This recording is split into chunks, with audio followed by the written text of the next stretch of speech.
Okay, let me introduce Joanna. Joanna's Professor of Microbiology at Manchester Metropolitan University, and her research focuses on the interactions occurring between microorganisms and inert surfaces. This interdisciplinary work highlighted differences in language and understanding between researchers in different subjects and encouraged Jo to explore how microbiology and microorganisms are used in their work by colleagues and students from the Manchester School of Art. Jo also encouraged her undergraduate students to utilise their own creative talents, using arts and humanities as a vehicle for their own microbiology messages. Jo's presentation will describe her learning journey through these various collaborations. Okay, well, it's really exciting to be here. As Heather says, I am a microbiologist. I'm a professor of microbiology, and for many years I was teaching microbiology and doing research in microbiology. And really, as my career kind of developed, I started to get to be more interested in the relationship with microbiology with lots of other disciplines. So, as Heather said, what I want to talk to you about is how that happened and the sorts of things that I'm doing now. Not only am I a professor of microbiology, but I'm now also head of science communication and public engagement in the Faculty of Science and Engineering. So I think you can see I've kind of gone into that sort of informing the public about aspects of science. So perhaps it's not art as a sort of deep thinking avenue, but more a way of getting scientists to express themselves in a way that it's more accessible to the public. So I'm going to start off with my research. So as Heather said, it's looking at the interaction of microorganisms with inert surfaces. And I do a lot of work on denture plaque, much less glamorous than some areas of research. And we look at food hygiene as well. And what I'm particularly interested in is how, if you change the surface that the bugs are stuck to, how that affects the surface's cleanability and hygienic status. So a lot of our research has looked at characterising the underlying surface and seeing how that impacts on its interactions with the organism. So here we've got a surface which is very clearly characterised in terms of abrasions, and the rougher the surface, it means it's harder to clean. So we do a lot of work on characterisation of surface topography and its interactions with the microorganisms. We're also interested in the presence of other material on that surface and how that interacts with organisms. So here you've got bacteria stuck on a surface with some milk soil. And we've used different types of epifluorescent staining techniques so that we can highlight those two different materials. And that way we can look at the changes in the proportions of those left on the surface after some sort of cleaning process. I also do a lot of work on fabrication of antimicrobial surfaces and looking at how, if you put them in particular environments, how effective they are. So that work is actually innately interdisciplinary because I've had to work with polymer technologists, dental technologists, surface engineers. And as you even start doing that, you realise that even those two sort of science and engineering disciplines, the language is a bit different, really. They think they know what I'm talking about, but they don't. I don't know what they're talking about. So we kind of work out, in a way, a sort of avenue between us and have collaborated in that way. But I was really interested in those kind of assumptions or challenges of understanding between the disciplines. And I got the opportunity to explore it in a bit more detail when we were invited to speak to our Arts for Health unit at MMU. These are a group which place works of art in a hospital setting, and they had a cross-disciplinary meeting. And one of the areas that I was questioning was, well, okay, well, if you're putting art in a hospital setting, do you look at how those artworks are cleaned? Are you encouraging people to touch them? Is there a cross-contamination issue there? Ruining everybody's art aspirations by asking terrible questions. But that kind of got us talking to artists. So cross-contamination issues to one side. It was great because this was my first opportunity to speak to artists involved with Arts for Health. And this was when I first started doing sort of interdisciplinary, truly interdisciplinary collaborations. And what I found is that artists sort of come and parasitise me and talk to me and get stuff out of me, and they go away and often do their art and hopefully come back and tell me what it is that they've done. And this particular project seeking an unacceptable profile is about the identification of bacteria. And some of the tests that you use to identify them, what kind of metabolic characteristics have they got? This doesn't work. Oh, it does, yeah, up here. You can find out whether the bacteria you produce particular enzymes, and you can record pluses or minuses for whether or not they do that. And if this permutation and matrix of all these data gives you an identification, that's great. But if it doesn't, you get unacceptable profile. And the artist was saying, what does this mean? Why is this bacterium unacceptable? What's wrong with it? Why hasn't it got a name? And he kind of then explored identity, and he used that to look at the role of water and its relationships with microorganisms with this installation. And so he had images of microorganisms. He had a narration, which was an undergraduate project of mine, where the students were looking at microorganisms in water, and also PowerPoint presentations. So it was a really nice interdisciplinary start. He also explored something called culture. Now, this is quite overused because, of course, we culture microorganisms, and culture is, kind of another word. But he was looking at using haiku poetry to explore culture, and he had agar plates on a wall, and they grew over the duration of the exhibition. So the word culture was spelt out in the agar. He was called David Haley. He was an ecological artist. He still is an ecological artist. And it was really fun talking about microbiology with him. So those are the... So after having done these very obvious science and art collaborations with an artist, I started to think about how interesting it was, and whether or not there were more relationships between microorganisms and art than I thought of before. And I started to construct a lecture that I wanted to give to undergraduate microbiology students, to kind of get them to think a little bit more about how microbiology impinged on lots of other subjects. And so what I'm going to do as we go through now is to give you the sorts of information I gave to my students. And the result of this first year undergraduate lecture was that they had an assignment where they had to create something which linked microbiology and art.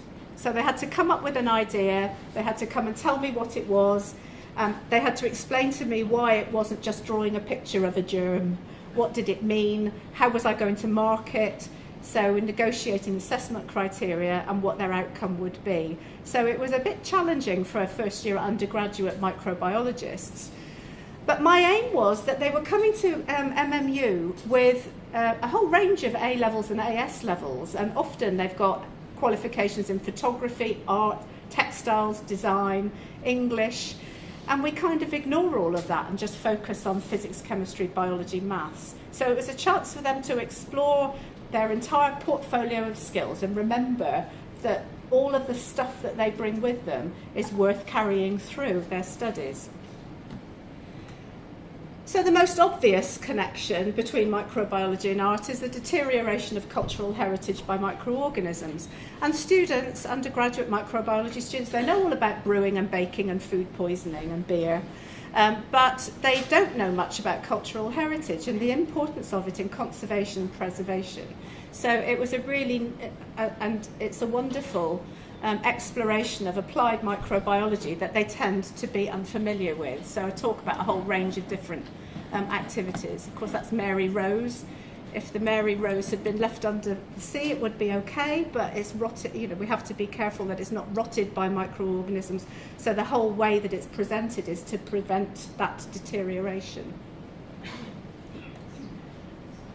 We've done work with the Northwest Film Archive on the deterioration of cine film donated to the archive, because you get a lot of fungal growth on these old movies that have been kept in people's attics, cellars, cupboard under the stairs and garden shed. And the archivists were concerned that when they started to inspect them, they would die when they inhaled the fungal spores. So what I had to do was see whether or not the likelihood of death was high or low. It was low, to see what sort of organisms were there, therefore what the risk was to the archivists, and then if there was no risk, then the archivist could actually look at the film. And you can see on this frame of the film, you've got fungal hyphae growing all over that image. So that's applied microbiology in a cultural heritage context. So that's quite obvious, but then I started to think about more perhaps unusual links between microorganisms and other subjects. And these are just a few images. This is the colony of microorganisms, and this is a publication about fractals and the way that colonies of bacteria grow. These are very famous images about the way microorganisms grow on agar and how the external conditions affect the colony morphology. And he calls this, it's a sort of social interaction, it's stress and affecting the way they grow. And here is the production of fluorescent materials by microorganisms, which are quorum sensing molecules.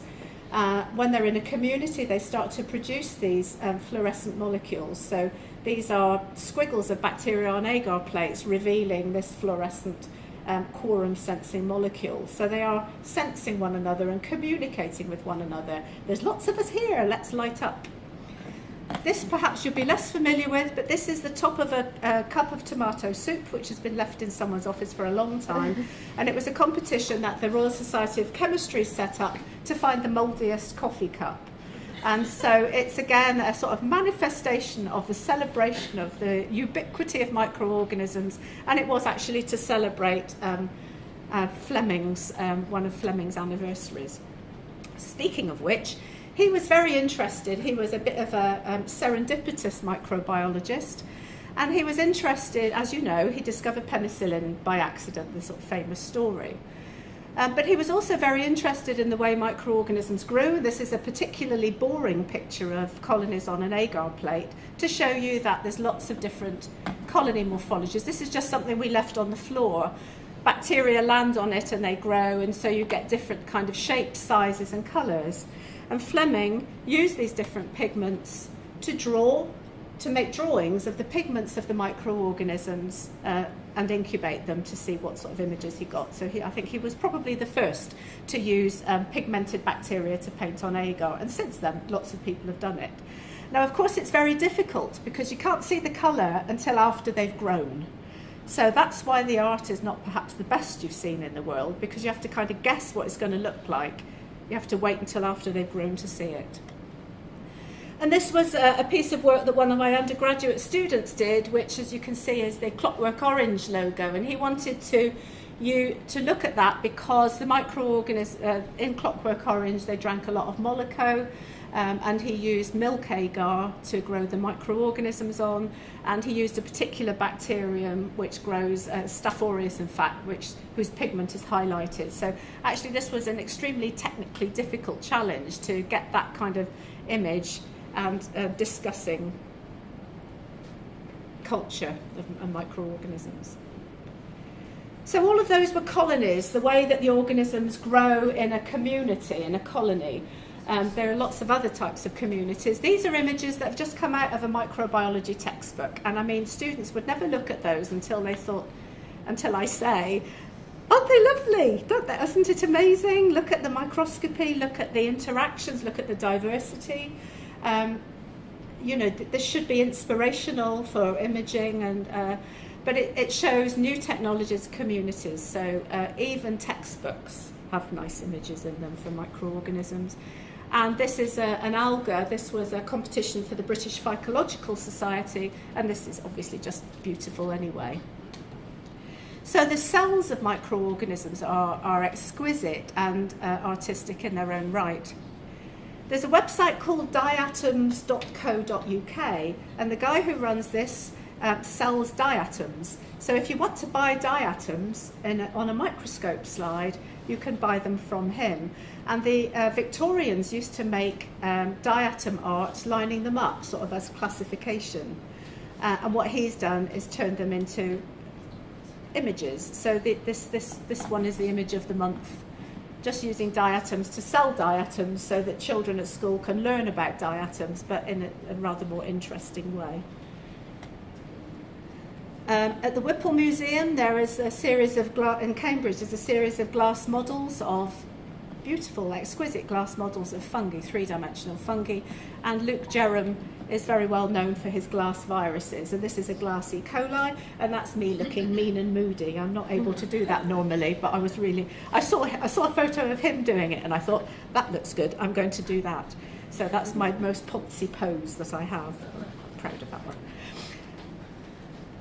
So I say to the students, look at all these beautiful things, what can you do with it? And there are companies that make ties called eye wearables. So you can buy ties that represent different sorts of microorganisms. Literally, this one is scarlet fever, this one is herpes, and this one is dental plaque. So there's the tooth and the microorganisms. And you can also get underwear, syphilis. And if you're a lady, you can have a scarf. But this is a bit of a problem, really. You can't get underwear if you're a lady, but you can get boxers if you're a guy. Yeah. So it's art, it's informative, it's topical, it's a popular website amongst microbiologists, I'm sure you're aware. In classical art, there are many representations of the impacts of infectious disease upon populations, and many of them focus on plague because of the epic proportions of death that plague caused in the past. So I tell my students about classical art and people dying of plague in different cities all over the world over time with different artists.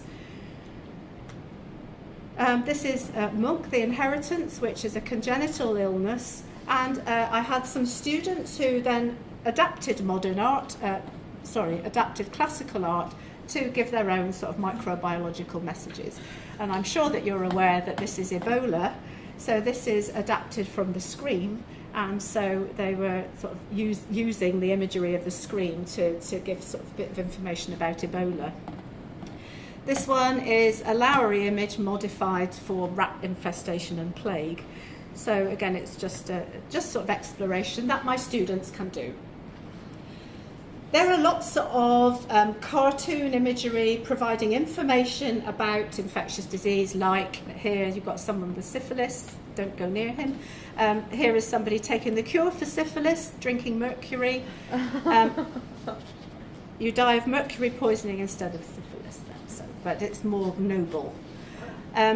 Graphic art in posters, a very simple image with a simple message, and students produced various posters and imagery related to that. And we put them up in a travel clinic and got the visitors to the travel clinic to vote on which was the best.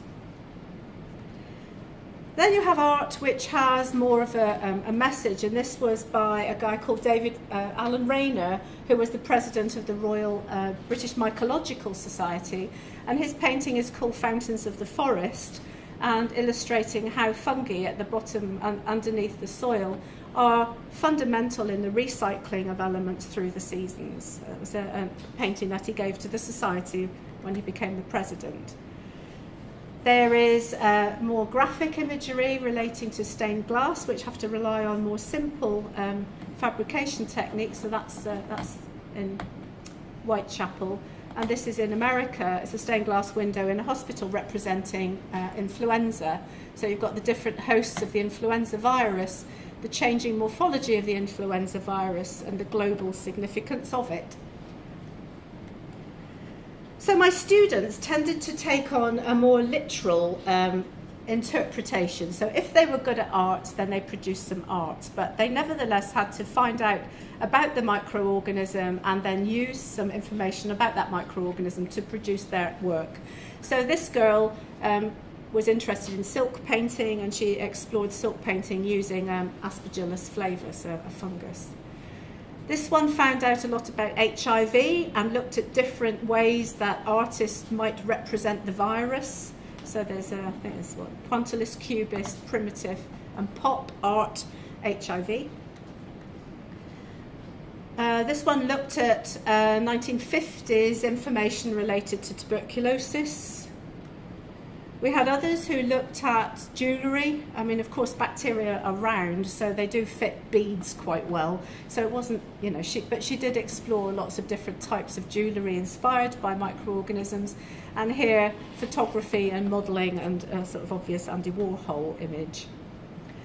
Some were really keen on photography and developed excellent photographic techniques.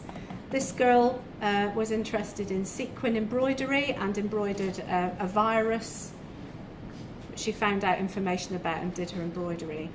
These groups of students were thinking about being teachers, so they developed learning aids. So here you've got, this was a tablecloth which was a human cell, and on that in proportion was a rugby ball that was a yeast. I think that's a toilet roll wrapped in green felt, which is a bacterium, and here you've got a Kinder Egg, which is a virus. So there's relative sizes as a learning aid that the students investigated. Others like baking. So here you have a skin biofilm sponge, and these are different bacteria on the skin biofilm. So she had to find out about skin biofilms, let alone the baking, and explain why she'd chosen this sort of medium to express the skin biofilm. And then I had to eat it, so it was very nice. These are salmonella biscuits. So this group of students wanted to look at using baking to educate children about food poisoning. So they had recipes for the baking and were telling them about the bacteria that cause food poisoning at the same time. These girls wanted to make jelly that represented cells. So this is a jelly cell. And this lad here just brought in some cakes, and we had to sit with him and have a conversation about the role of microorganisms in the fabrication of the cake. So that was very sort of sophisticated for him. And those were my PhD students, and that's my office. So it looks a bit like, it doesn't look like a professor anyway. It's got lots of nice pictures in it. So his work was a little bit less sort of literal. This group of students were interested in the normal flora of microorganisms, so used henna painting to show the kind of natural flora, and then other organisms to show the contamination on top of that, and the role of the glove in good hygienic technique. And of course there was always crap. So this was a group of students who wanted to show me the value of fungi in life. And this was a load of stuff underneath sticky back plastic. And they gave it to me, and it just rotted in my office. Because you have here live mushrooms underneath sticky back plastic next to a little packet of yeast. So I had to assess that and then dispose of it very, very fast. I don't think they did that deliberately. They should have.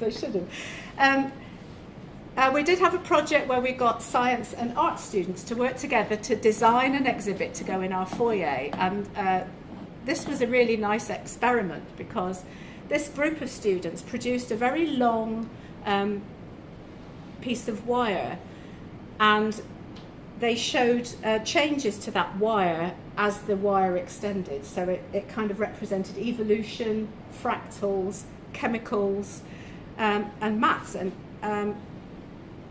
so all of the different schools in the faculty were represented in this beautiful thing. Of course, this beautiful thing is like this big, and the main beautiful thing needs to be like this big, so we couldn't afford it, basically. But it was a really nice experiment anyway. Other art students have come and tried to, this particular boy wanted to represent himself as colonised by microorganisms. And he found that technically you can't make agar really in 3 dimensions. So he had to kind of paint it. It's a very difficult thing to do. Well, in fact, it's impossible, as he learned. So this is not his head, of course. It's a cast of his head and something that's supposed to look like agar, but it's not agar. Another art student was interested in the relationship of lichen colony diameter and distance from the city in terms of pollution. And so she came and helped us in our faculty at Manchester Science Festival in a citizen science project where people went out and measured their local lichen. And we also had art students helping us in a public engagement event where we were trying to engage the public at the Science and Industry Museum about viruses. So we built, with the art student, beautiful viruses whilst having conversations with the public. Last few slides. Okay. So it was a wonderful exercise because the students were so enthused, and they would come into my office. So normally you get a book handed in. They were coming in like with three-dimensional, God knows what, cakes, biscuits, you know, sculptures, works of art, and they all asked for them back. And I mean, in science, they just hand stuff in. They never asked for anything back. And they were coming in, they wanted their work back. In their third year, sometimes they wanted to continue the work for their projects. The work has been published in journals. We've got it displayed on the wall. So they've had a lot of value added, as well as the learning that they did too. As I was doing microbiology and engineering, microbiology and everything else, I thought microbiology and literature. I've done music, I've done other stuff too. And 5.5 years ago, I set up the Bad Bugs Book Club. And this is a group of scientists and non-scientists, and we read novels where infectious disease forms part of the plot. And we're on to like book number 35. We record... We put all our notes and reading guides on the website, so if you fancy reading a book about disease, there are plenty of them about, and it's been a really nice, a really nice exercise. And we try and have meetings that are related to important days in the microbiology calendar, because of course there is one. World AIDS Day on December the 1st, we usually have an event each day. And one particular project, I worked with a textile artist, and we produced a community quilt, which a couple of years later we donated to the Terence Higgins Trust down in London. And so we had lots of different activities going on, whilst reading books about HIV, whilst discussing them and the implications of them. Obviously I can talk more about those if you want to. On World Malaria Day, we had a music event where we had a sort of discussion with musicians about malaria. And then they came to this Sunday afternoon tea in a community cafe in the Northern Quarter in Manchester and sang their songs while we sort of talked about malaria, had exhibitions about malaria. This is a giant malaria blood smear where people could participate in that and make blood cells while we talked about a project that we were doing. This was a student who made fashion inspired by malaria. Now I know that you can see this is not the most beautiful fashion design in the world, but nevertheless she did spend a lot of time writing up her books. I thought the drawings were quite good. Perhaps it's a bit more fancy dress than fashion, perhaps. But and the wallpaper behind is actually a giant malaria blood smear as well.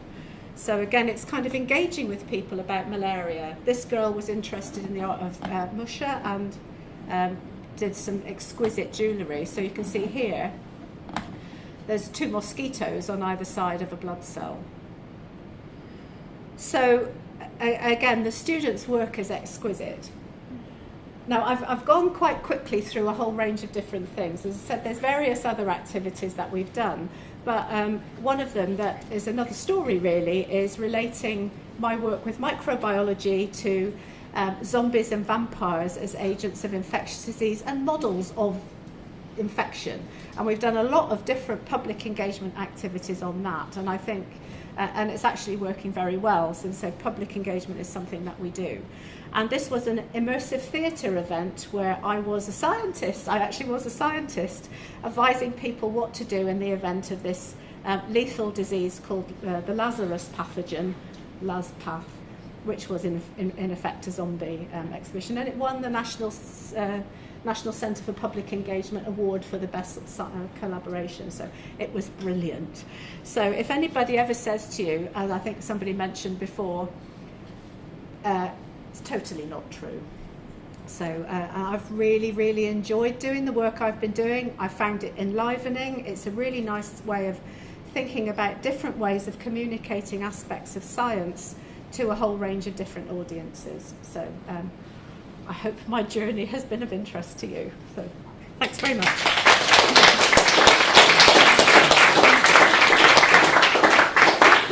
Thank you, Jo. Can we have the lights up with some... Thanks. Absolutely fantastic whirlwind tour, amazing stuff. I've got about 3,000 questions. I'll keep my prompts to 2 and then open it up. 1, there's somebody in this room who's probably going to want to talk to you where is he? There you are. Who has successfully cast Frieda Jaeger and grown lots of microbial world on it. So you might want to have a chat later on. I could see people looking around when I was saying. So it's impossible. It is possible. No, it's not. It's been done. Well done. well done. Mel's done lots of bacterial portraits with face casts. Oh, fantastic. And it's an ongoing project. So talk to each other. And then what did I want to ask you to start off? Just, I mean, the value for the students is evident in their creative engagement with the science through artistic means, and they really took reward and took pride in that. I was wondering if there's any reported, either anecdotally or in kind of evaluation, of any impact that they've taken back to their science, so within their discipline. Right. Did they do science differently in any way, having had this experience of stepping outside? Yeah, it was very hard to prove that. This was a group of 250 students, and I did it for 5 years. But mine was an option, so they could do my option and 5 others, which was a leaflet or a handout or something. So the ones who came to do mine, so there would be like a horde running down, so I would get like more than my fair share every year because they were really interested in doing it. I did try to see whether or not there was any impact on anything subsequently, but in terms of numbers and degree classification and whether I got them all to choose to do microbiology in the end, I couldn't show that. But what it did do, and I think when you teach science, when you've got huge classes, it meant that you actually formed relationships with these students in the first year, and then they kind of knew you, and then they know you throughout, and they want to talk to you when they do their projects, and you're somebody who can write a reference for them. So it actually, in terms of personal relationships, I think it did definitely have an impact on them, and they would come back and continue sometimes. Sorry. Is that to do with the nature of the teaching and what you're doing within that project work, or the size of the group that you're working with? The size of the group, if they're smaller than a whole kind of 100. I think it's because there was sort of one-to-one unique interactions with the students who chose this. So I did meet them on a one-to-one basis subsequently to them choosing to do this option. So, and they were working on unique. They've all chosen their own thing. So it was more special to them, I think, than a lot of others. And they could work individually or in groups. It was up to them. So it was in their control more than most other things were. So they liked it. Okay, I open up questions. Yes? So you've worked with both scientists and artists relating to your discipline, but from outside the discipline, so doing something else. Have you got any general observations of differences in approaches, for example? Anything you've seen that is different from the science student doing such a project or an artist doing such a project? Yeah, well, I mean, I do talk to artists quite a lot, and I think that I was surprised initially with all of the questions artists asked that I wished my students did. So it's like, why do those colonies look like that? Why does that one look like that? And they would ask questions that my students would be afraid to, in case they were asking a stupid question. So that kind of openness about the art students was great.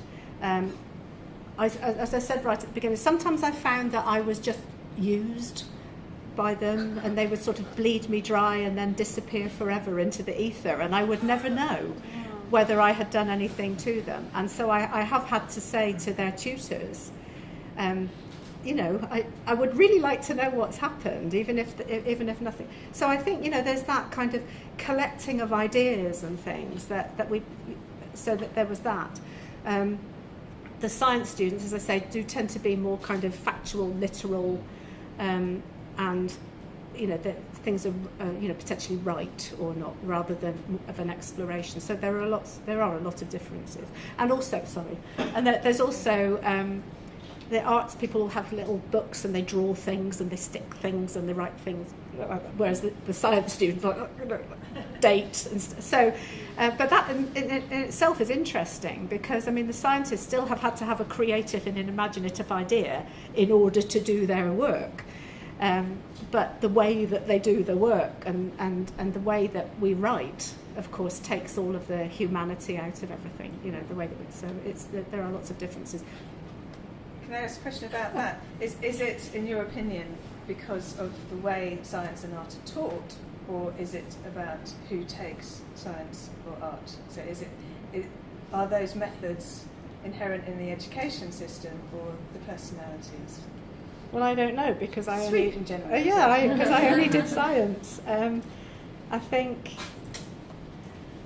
when But you're a very creative scientist. I wasn't a creative artist though. I mean, I don't think of crap, but I mean, so I think you sort of develop. I think I just developed ideas and confidence as I went along, really, and it's just a lovely job. All the people that you talk to when you're a tutor, you interact with so many people, and sort of over the years, I kind of got a bit more confident about it myself, really, and yeah. One more question. I was going to ask Heather's question. I was teaching in a walk-through school in Torture where very strong emphasis was on going for sciences because it was more likely that students would be able to get 90% in a star or any grade because they were trying to write some rules. At that level, I know that's not true throughout. Many students who were very talented in music or other arts, visual art, drama, were discouraged from pursuing their subject to A star level. Would you argue that it would be worth them being encouraged to continue? Especially if they were going for sciences, because of what you described yourself as the kind of extra pathways that seem to be available who would be encouraged to study art. Yes, I think it's fantastic, and I think students do come now to do science degrees, and they do have a range of experiences with them, and they don't kind of get they're not really, I don't think, made enough aware that actually all of these things that they've got will help them in everything that they do. Yeah, absolutely, yes. Well, and science communication and public engagement and that impact of science on culture and communities is so huge now. I think it is, even within science education, that idea of value added and graduates that are able to demonstrate other. Yes, so much more than it was actually. So much more now. Yeah. It has come back together, hasn't it? The last 5 years. Yes.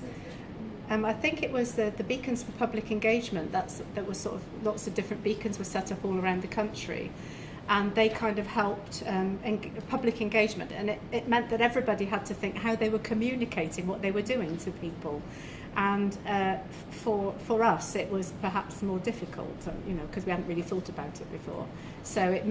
But what's been great is that we actually are quite imaginative, and we can think of quite nice ways of doing it, given the chance. Yes, a fear of drawing doesn't need to be there.